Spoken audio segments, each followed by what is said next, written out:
বর্ষাকাল আসলেই যমুনা তার বিশালতা দেখানোর সুযোগ পায়। আর এই বর্ষাকালেই বাংলাদেশের রূপের তুলনা নেই। বর্ষাকালে কখনো নাটাই ছাড়া মেঘের ভেলা, কখনো ওপরে নীলাকাশ। আবহাওয়া যেমনই হোক না কেন, নদীকে ঘিরে কখনো থেমে থাকে না জীবন ও জীবিকার ব্যস্ততা।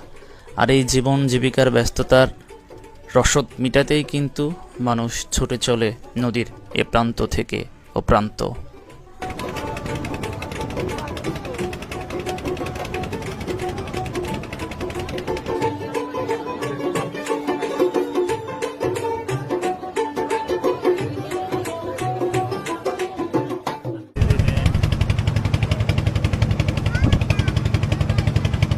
আগেই বলেছি বর্ষাকাল, আর আমরা যে সকালটিতে রওনা হয়েছিলাম